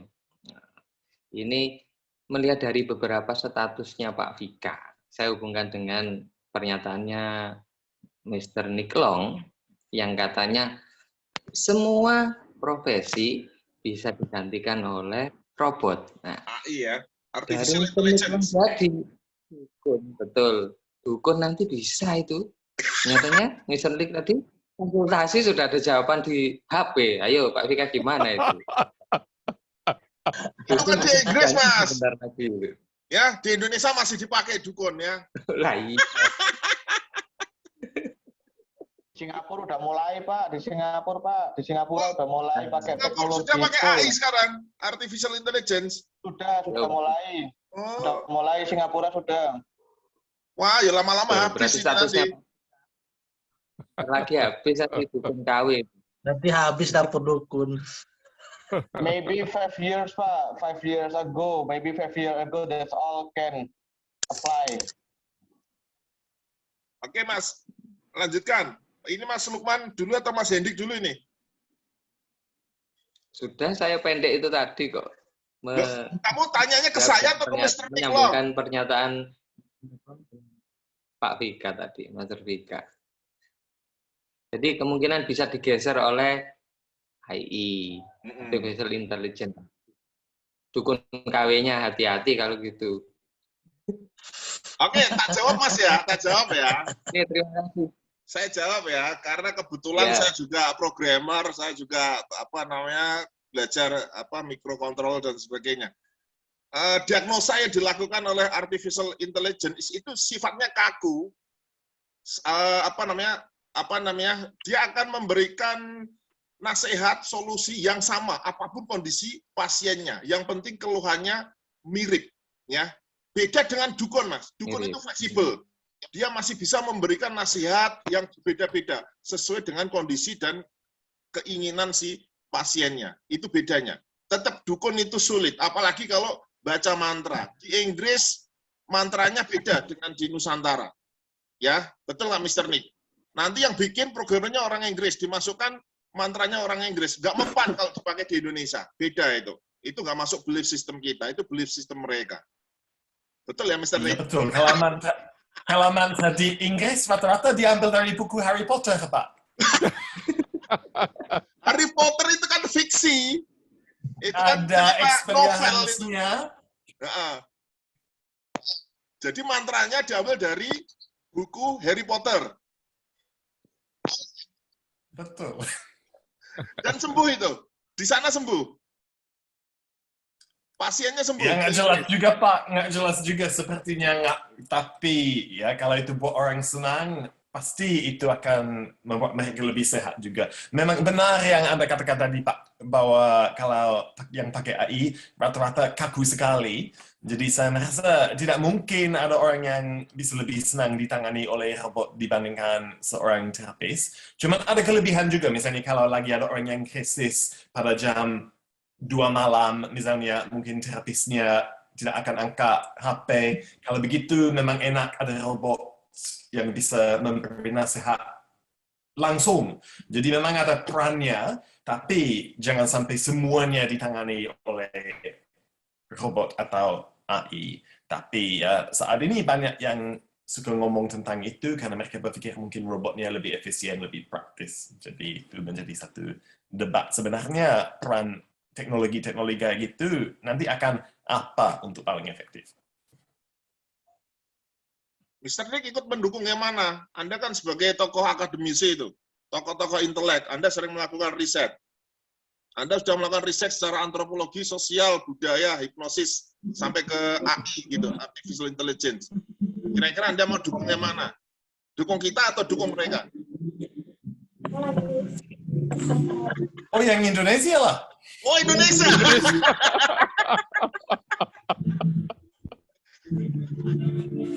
Keren. Setuju. Kita duduk hipnotis. Anu Amerika nih. Mantap. Dukung Indonesia ya, Mr. Nick. Terima kasih atas dukungannya ya. Anda nanti saya jadikan Ketua Dewan Perwakilan Rumah Hipnotis Indonesia di Eropa secara permanen. Presiden permanen.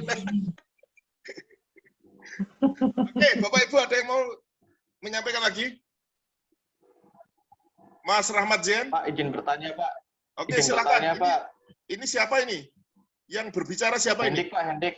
Oh, Mas Hendik. Ya, Mas. Hendik. Ya, silakan, Mas. Iya, Pak. Jadi dari contohnya tadi ya, dari contohnya Pak Vika tadi, itu bagaimana jika kita terapkan ke orang yang low, sugestivitasnya low, bagaimana caranya ketika saya pernah mengalami juga, mungkin karena kecakapan bahasa atau gimana juga, jadi ada beberapa, saya bawa ke X-regression, dia tidak bisa, dan bahkan sampai 3 kali.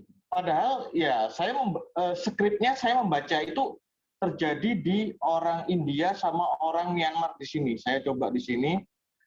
Saya sampai mengulang itu waktu itu dia punya sakit asam lambung. Kalau orang Indonesia asam lambung lah. Kalau dia bilang mah.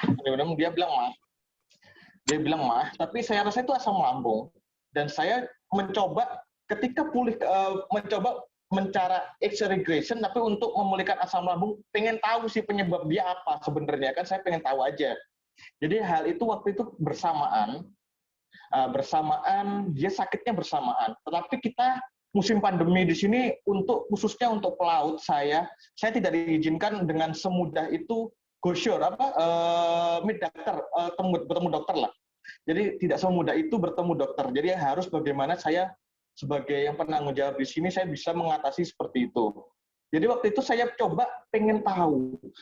Tapi ada yang apakah dia karena faktor tidak mengerti atau gimana? Padahal saya menggunakan skrip.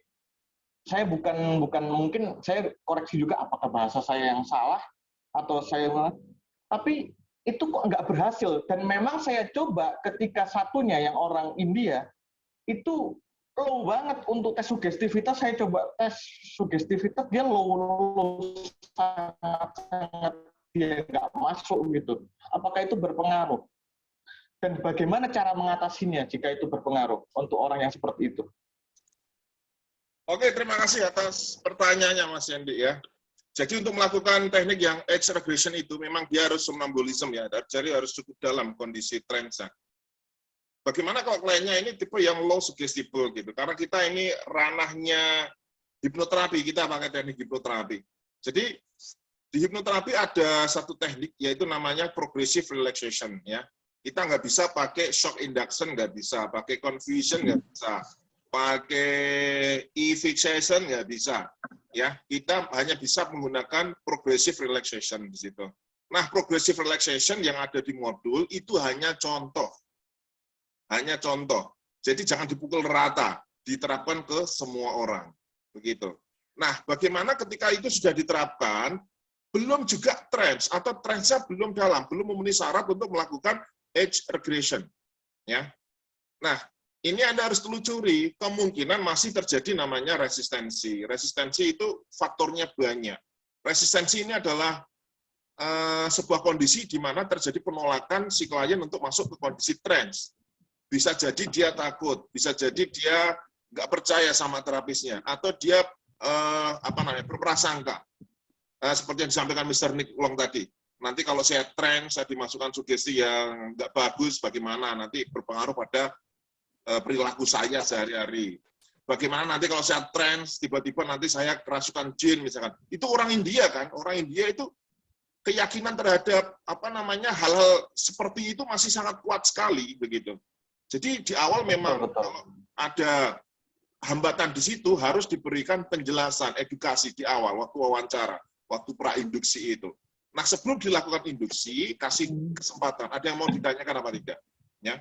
Tapi kalau itu semua sudah dilakukan, kok dia masih sulit trance, ya kita bisa mengadaptasi teknik di radical mesmerism yang level 2, yang teknik ke-14 itu, bagaimana menghadapi orang yang sangat sulit sekali trance. Caranya bagaimana? Yaitu menanyakan, Anda tanyakan, kapan terakhir kali dia bisa tidur lelap, tidur nyenyak. Ya, ini tidur yang sebenarnya, bukan tidur trance, tidur yang benar-benar tidur, kehilangan kesadaran sampai telinganya sudah tidak berfungsi lagi. Ya, misalnya begini, kapan terakhir kali Anda tidur lelap? Misalkan jawabnya seperti ini. 3 hari yang lalu, Pak, saya tidur sangat lelap sekali.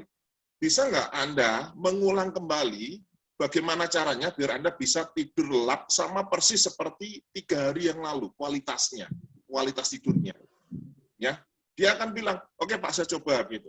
Saya kasih waktu 15 menit, usahakan kamu bisa tidur selelap-lelapnya, mirip atau menyerupai, setidaknya mendekati kualitas nyenyaknya seperti 3 hari yang lalu. Silakan ambil posisi yang paling nyaman, pejamkan mata, Anda tidur sendiri. Ya, nanti setelah tidur lelap, Anda bangunkan. Setelah Anda bangunkan, baru Anda induksi lagi. Pasti trance. Ya, orang trance itu intinya menurunkan gelombang otak. Orang sulit trance karena dia selalu terjaga di level beta, di atas terus, dia sulit turun. Nah, kalau dia bisa tidur sampai level delta, padahal trance itu kan cukup di alfa atau theta ya, tidak harus theta ya, di transisi alfa dan theta itu pun boleh sebenarnya. Nah, kalau dia bisa tidur lelap di level delta, berarti kan dia mampir di level alfa atau theta kan bisa, tapi harus dilatih dulu. Ingat, semakin sering dilatih, berikutnya nanti kualitas trance-nya akan semakin dalam. Nah, ini teknik jurus terakhir ya yang saya pakai. Kalau semua teknik sudah tidak mempan, ya. Jadi saya tanya seperti itu. Nah, ini bisa saya jamin 99% pasti berhasil karena hampir semua orang itu pernah punya pengalaman tidur lelap. Kira-kira begitu. Nah, ketika dia bangun, suruh pejamkan mata lagi, itu masih ada sisa-sisa tidurnya. Itu gampang banget digiring ke masuk kondisi trance. Kira-kira begitu, Mas. Ya. Nah, sama seperti yang disampaikan Bu Yani tadi ya, masalah komunikasi, struktur bahasa, intonasi suara, itu juga harus diperhatikan. Begitu. Jadi jangan terlalu datar, jangan terlalu tinggi, mungkin bisa divariasikan, datar dan sebagainya. Mungkin seperti itu ya. Nah, ini Iya, Saya menambahkan dari disampaikan Bu Yani. Mungkin Bu Yani ada masukan lagi mungkin. Iya. Tadi untuk pengalaman yang saya sampaikan itu memang sudah seringkali saya lakukan. Jadi ternyata menghipnosis itu memang perlu intonasi, perlu bahasa tubuh juga perlu. Jadi tidak hanya kata-kata saja. Dan skrip itu dengan menggunakan skrip yang sulit pun malah tidak bisa diterima oleh pasien, si klien. Jadi itu tadi penegasan bukan penekanan. Tadi penekanan tapi tegas gitu. Terus dalam berbahasa itu kita kalau lembut, misalnya lembut itu harus ada tekanan-tekanan, ada intonasinya. Jadi pasien itu langsung celes gitu di hati. Itu yang pernah saya pengalaman-pengalaman yang saya ambil dari memberikan terapi, entah pada teman-teman, entah pada ini. Karena alhamdulillah dengan hipnoterapi itu, contohnya anak saya itu tahun pertama tidak lolos CPNS, tapi tahun kedua dia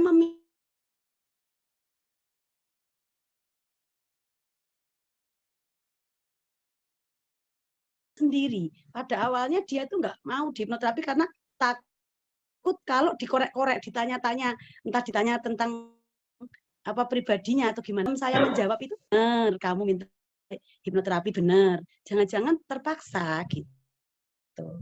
Akhirnya dia minta dengan keinginan hati dia sendiri, dia ya lolos gitu. Terus saya terapkan pada pasien-pasien yang ada nyeri hebat, ada pasien yang bahkan dibilangi teman saya 4 orang, 3 orang bilangi pasien tersebut tidak berhasil. Dengan cara saya bilangi tapi dengan bahasa tubuh dan intonasi yang ini, dia alhamdulillah hasilnya mantap gitu loh. Jadi tidak mesti skrip itu tidak mesti harus panjang, tidak mesti. Tergantung dari bagaimana kita memberikan itu tadi. Edukasi. Edukasi yang paling penting itu diedukasi. Edukasi, support, empati kita terhadap pasien yang baru datang itu saja sudah ini. Kalau pasien saya malah dari jauh-jauh. Kalau yang dekat-dekat itu mungkin takut kalau saya kalau ngerti saya ini takut nanti saya korek-korek gitu. Malah pasien yang dari jauh-jauh itu malah alhamdulillah hasilnya benar-benar mantap. Bahkan yang nggak suka pelajaran gitu nilainya dia meningkat dan berprestasi gitu.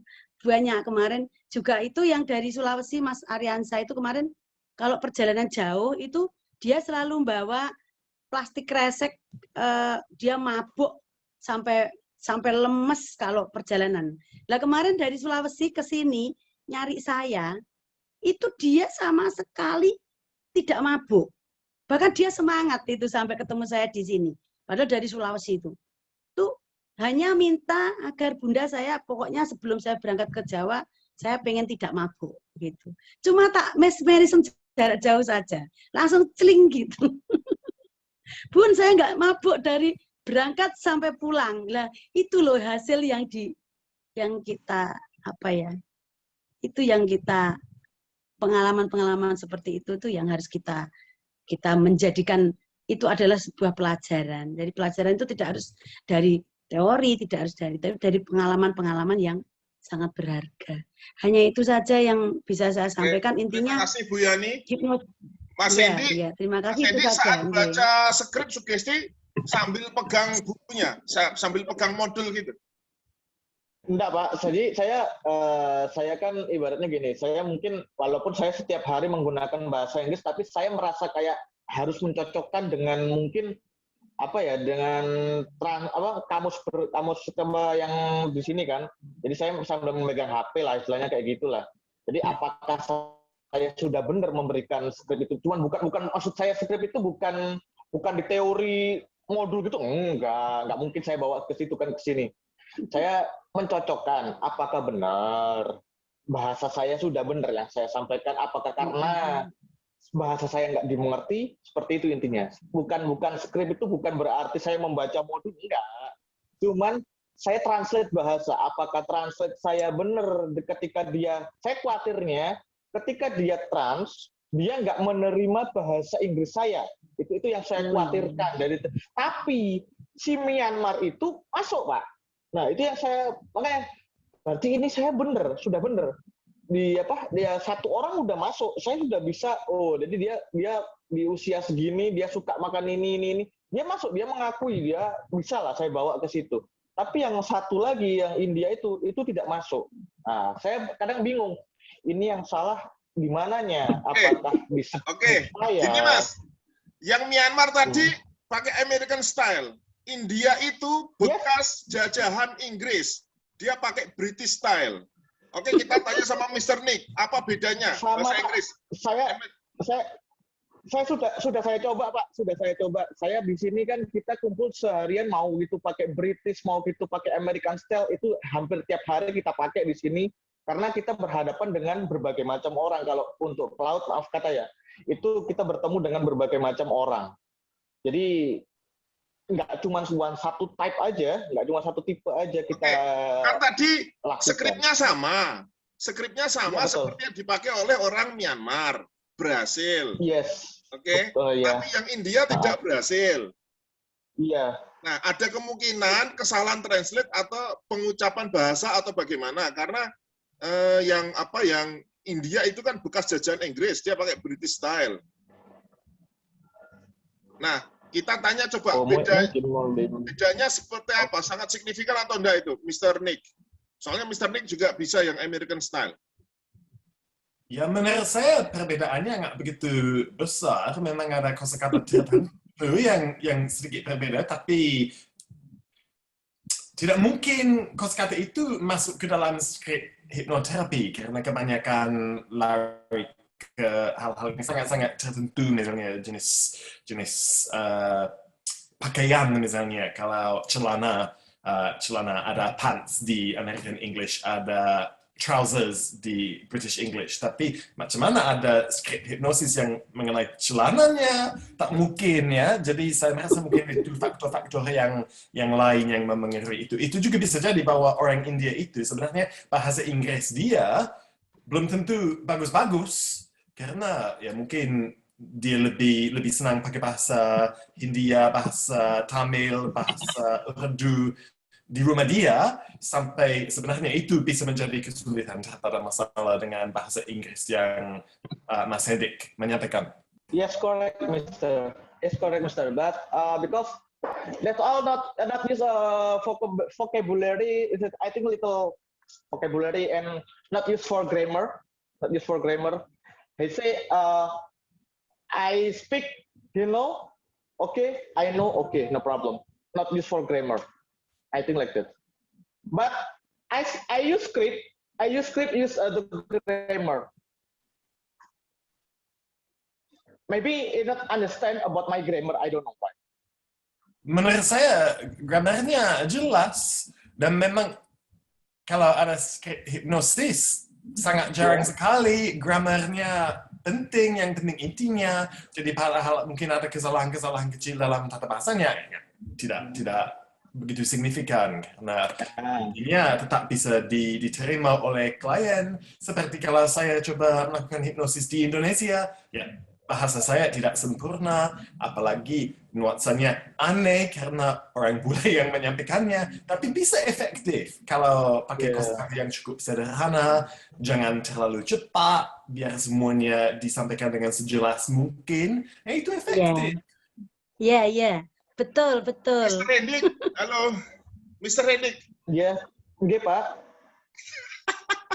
Maybe your accent look like a Japanese English.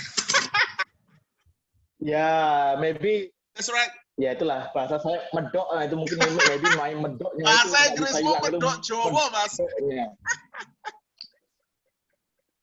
Enggak, Pak, itulah.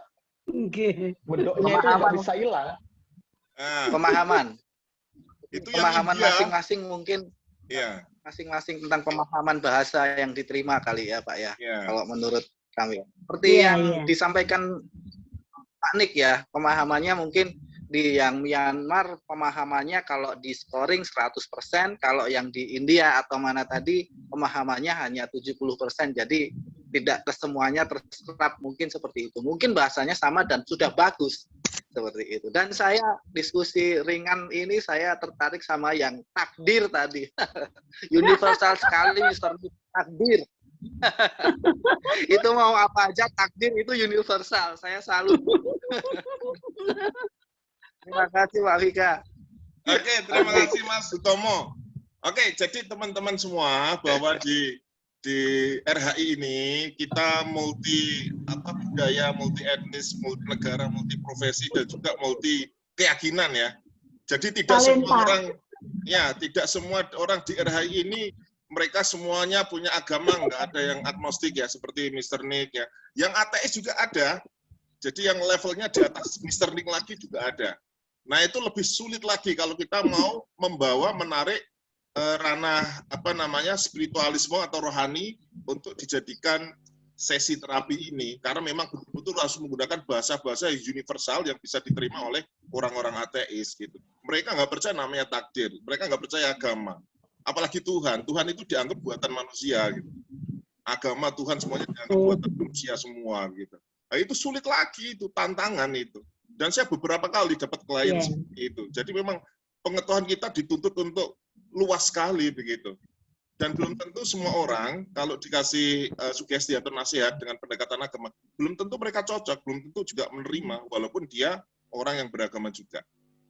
Ada yang lebih suka yang lebih dengan pendekatan alam semesta yang lebih universal, yang logik gitu, yang rasional, itu ada yang model seperti itu. Makanya memang harus hati-hati ketika dalam sesi wawancara itu kita harus bisa mengidentifikasi calon klien kita ini maunya apa begitu. Nanti kita menggunakan pendekatan apa begitu. Jadi jangan pukul rata begitu. Mentang-mentang Anda religius, Anda pukul rata, semua klien diajak religius semua, nggak bisa. Ya, Anda supranatural gitu, semua klien Anda tarik ke ranah supranatural, ya nggak bisa begitu. Ya, jadi kita harus mengikuti apa maunya si klien. Kita harus mengikuti belief system yang tertanam di klien itu. Jangan sampai kita rusak begitu. Nah, disitulah tantangan kita untuk bisa membantu si klien secara efektif. Makanya kita perlu jam terbang yang banyak begitu. Kalau hanya 1, 2, 3 klien, 10 klien sembuh itu belum seberapa ya. Minimal memang harus 10.000 jam bisa baru dikatakan profesional. Nah, Anda sudah berapa ribu jam? Oke, nanti sambil berjalan ya. Sambil berjalan nanti. Oke, terima kasih. Kalau tidak ada lagi mau menambahkan, silakan. Ibu Will? Bertanya apa? Iya. Will, Semarang. Oke, silakan. Ya. Mantap Ibu Will. Sehat Will. Nggih. Mengenai hipnocancer ya Pak Vika ya. Sebelum saya sudah dengan kalian hipnocancer. Kebetulan sudah di stadium akhir. Saya kan juga baca energi ya. Walaupun saya bilang misalnya begini, kayaknya nggak lama, tapi kan saya nggak boleh menyampaikan.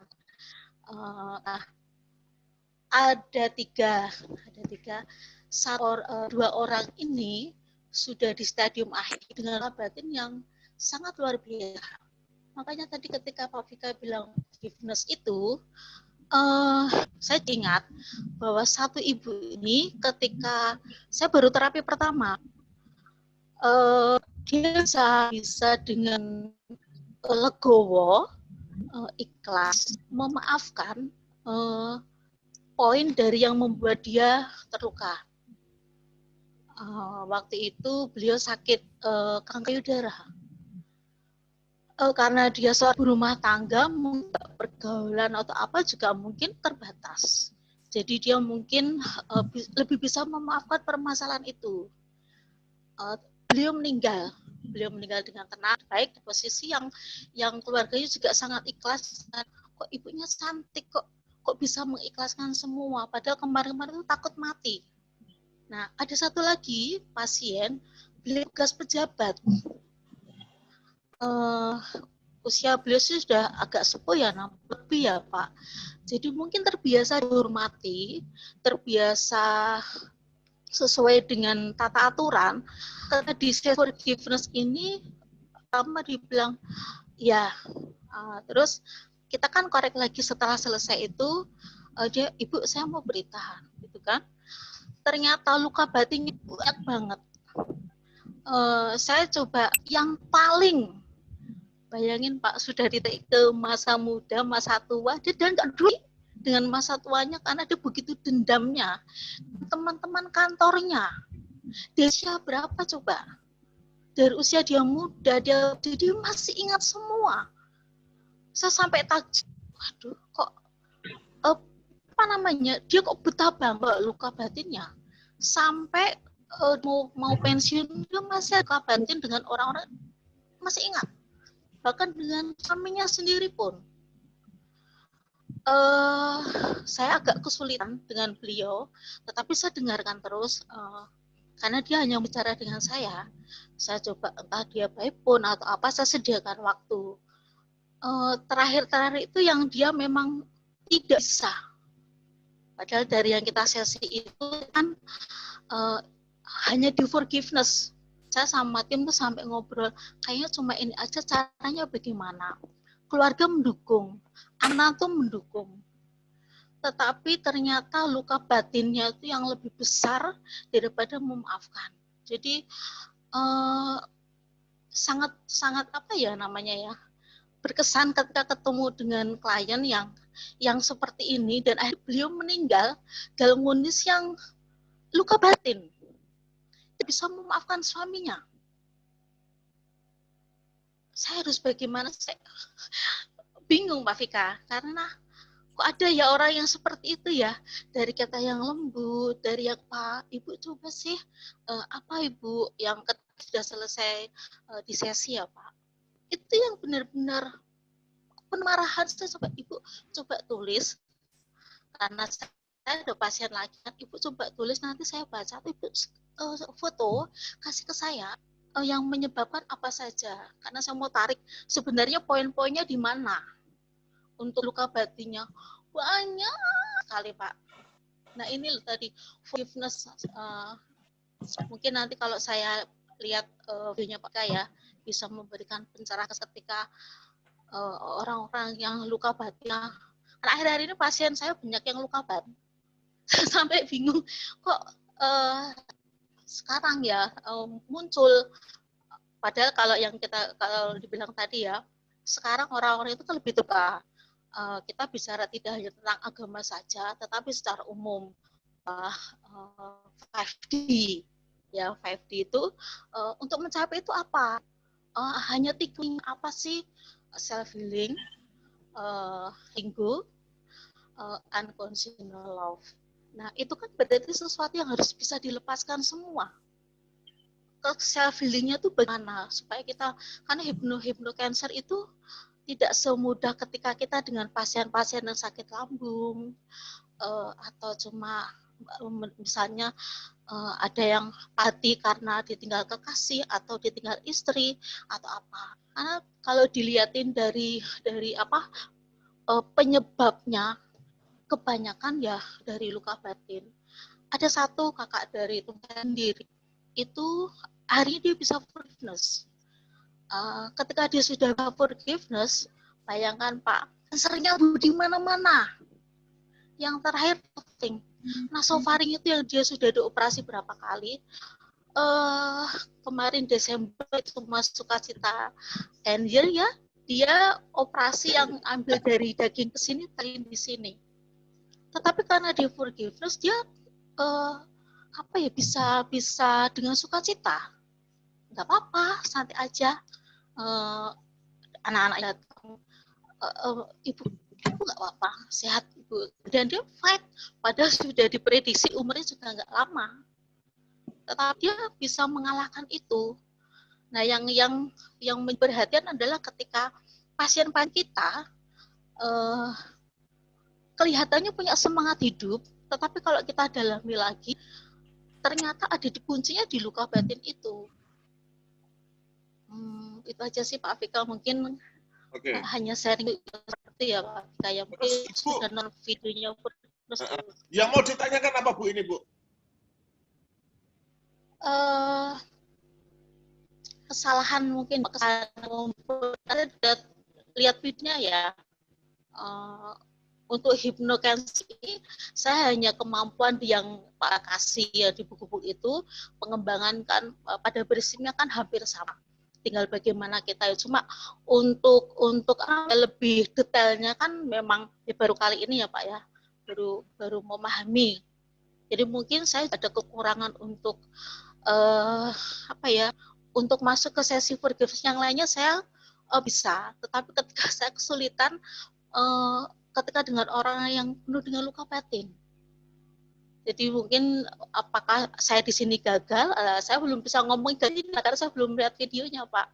Mungkin kalau lihat baru, oh ternyata saya di sini Pak. Oh ya berarti saya memang ada kurang di sini. Saya hanya baca ini karena saya sudah malas untuk cek-cek energi gitu.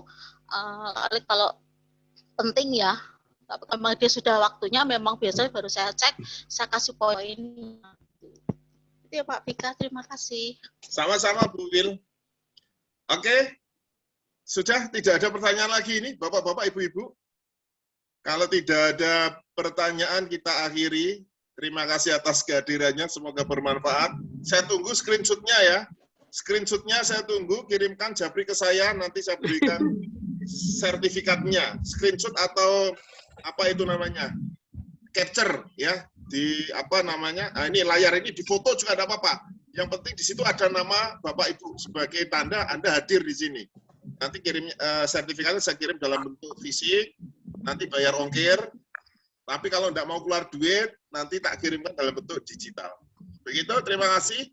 Nanti kita adakan pertemuan lagi dengan topik yang berbeda. Terima kasih Mr. Nick dari Inggris. Terima kasih teman-teman semua. Sama-sama Pak. Oke, Mas Hendrik dari Singapura dan yang lainnya.